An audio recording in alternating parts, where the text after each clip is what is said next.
진실은 침몰하지 않는다. 뉴욕타임스의 세월호 진상규명을 촉구하는 전면 광고가 실렸습니다.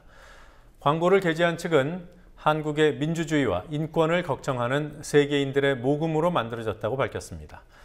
오늘 나온 주요 뉴스들 살펴보도록 하겠습니다. 황준호 뉴스 취재팀장 나와 있습니다. 어서 오십시오. 네. 먼저 광고 얘기부터 해보죠. 뉴욕타임스에 광고가 실린 게 이번이 두 번째죠? 그렇습니다. 지난 5월에 실렸으니까 5월 세월호 광고 후에 두 번째 광고입니다. 17일 일요일자였고요. 세월호 특별법 제정을 촉구하는 전면 광고였습니다.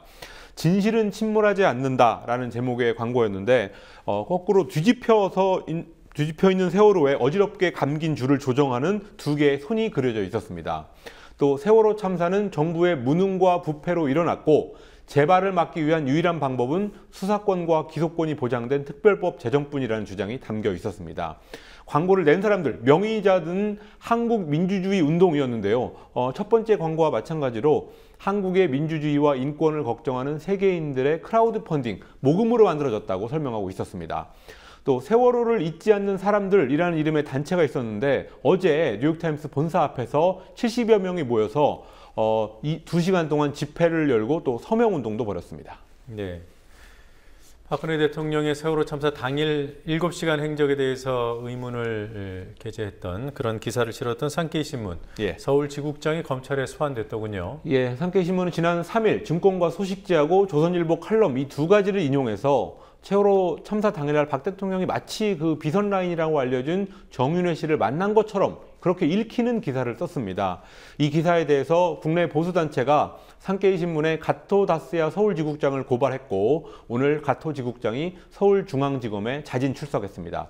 가토지국장은 한국 사법당국이 보도의 자유나 표현의 자유에 기초한 공정한 판단 대신에 사법 처리를 밀어붙인다면 좌시하지 않겠다는 입장을 밝혔습니다. 그러면서 산케이신문은 오늘 이 소식을 온라인판에 톱 기사로 실으면서 검찰의 이 조사는 언론 탄압이라고 못 박았습니다. 또 서울 외신기자클럽이라고 외신기자들끼리 모여있는 단체인데요. 지난 14일에 긴급 이사회를 소집해서 한국 정부가 보도의 자유를 억압하고 있다는 문제를 제기했다고 산케이신문이 전했습니다.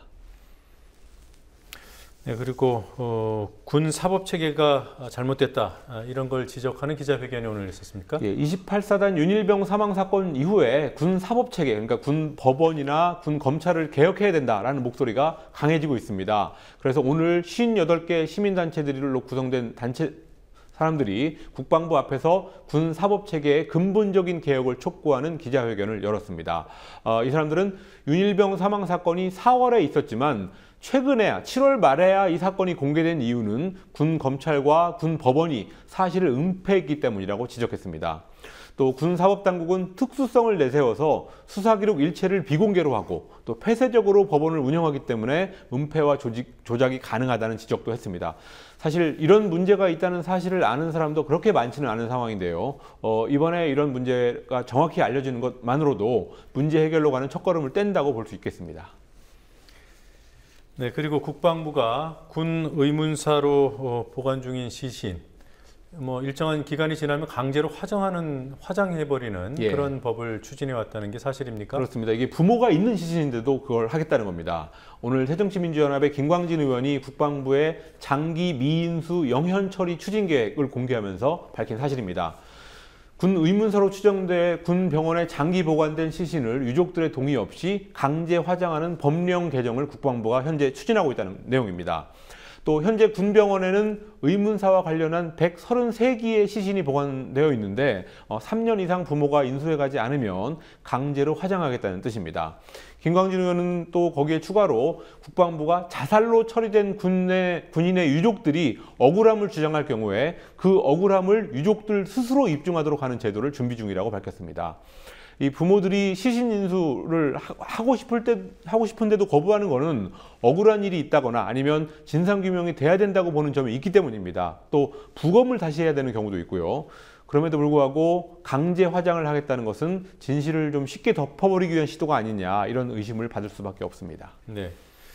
그리고 서울시가 석촌 지하차도에서 싱크홀을 추가로 발견했다는 소식도 있더군요. 예, 그저께 서울시가 그 싱크홀 현장을 시추 조사, 그러니까 뚫어가지고 구멍을 뚫어서 조사하던 중에 석촌 지하차도에서 2개의 싱크홀을 발견했었는데 오늘 또 5개의 싱크홀이 더 추가로 발견됐습니다.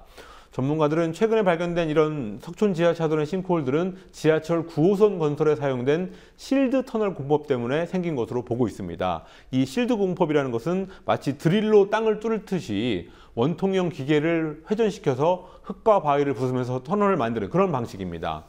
서울시는 만약에 이 싱크홀 발생이 부실공사 때문인 것으로 확인이 되면 복구공사나 보강공사에 드는 돈은 시공사인 삼성물산 등이 모두 부담해야 된다는 입장입니다. 네.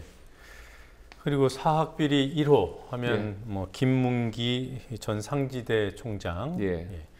결국 총장으로 복귀를 했어요. 오늘 상지대 총장으로 취임한 김문기 씨, 과거에 상지대 이사장으로 재임하면서 총장과 이사장 이런 것들을 재임하면서 교비 횡령과 부정 입학 등의 사학 비리로 1993년에 구속 처벌까지 받았던 인물입니다. 그렇지만 김문기 씨의 측근들로 구성된 이사회, 아들을 포함한 측근들로 구성된 이사회가 지난 14일 김문기 씨를 총장으로 추대했는데요. 결국 오늘 취임식을 하면서 21년 만에 상지대로 공식 복귀했습니다. 여기에 대해서 시민단체들과 교육단체는 즉각 성명을 내고 상지학원 이사진 전원 그리고 김문기 씨의 해임을 촉구했습니다. 또 학생들 역시 김문기 총장 반대, 이사회 사퇴 이런 것들을 요구하면서 어제부터 총장실 점거 농성을 시작했습니다. 네. 그리고 정부가 개성 평양간 고속도로 또 개성 신의지간 철도 개보수죠. 이 부분은 검토한다 이런 기사가 있던데요. 그 대북 정책 좀 변화가 있는 겁니까? 그렇게 보기는 조금 어려울 것 같습니다. 남북관계 발전 기본법이라는 법이 있습니다. 이 법에 따라서 올해 남북관계를 어떻게 끌고 가겠다라는 시행 계획을 오늘 통일부가 국회에 보고했습니다. 그 내용을 언론들이 비교적 크게 뭔가 대단한 일을 하는 것처럼 썼습니다. 그런데 이거를 자세히 뜯어보면 알맹이가 없고 문제점들이 발견됩니다. 우선 2014년 시행 계획을 2014년 8월 중순이 넘어서 내놨다는 것, 이 자체가 좀 황당한 일입니다. 그래서 법 위반 논란, 언제까지 이걸 내라 하는 법 위반 논란을 피하려고 형식적으로 그냥 보고한 것으로 볼 소지가 있습니다. 또 남북관계에서 뭘 하겠다 이런 화려한 내용 앞에 공통적으로 붙는 말이 있었습니다. 여건이 조성된다면 혹은 남북관계 상황을 봐가면서 이런 말들이 다 붙어 있었습니다. 사실은 그 여건을 어떻게 조성할 거냐 이게 어느 정부한테나 과제였습니다. 그런데 그 구체적인 계획을 안 내놓고 그냥 그 뒤에 붙는 장밋빛 청사진만 보면 그거는 하나말한 소리라는 걸 유의해서 봐야 된다는 지적이 나오고 있습니다. 네, 그 언론이 크게 보도했던 남북 고위급 접촉 이 부분도 비슷한 맥락 아닌가요? 남측이 2차 남북 고위급 접촉을 19일 내일 열자고 얼마 전에 북한한테 제안을 했습니다. 그렇지만 북한이 오늘까지 아무런 응답을 해오지 않으면서 결국 회담이 무산됐습니다. 오늘부터 한미연합 을지 프리덤 가디언 연습이 시작됐기 때문에 훈련이 끝날 때까지는 고위급 접촉이 이루어지기는 어려워 보입니다.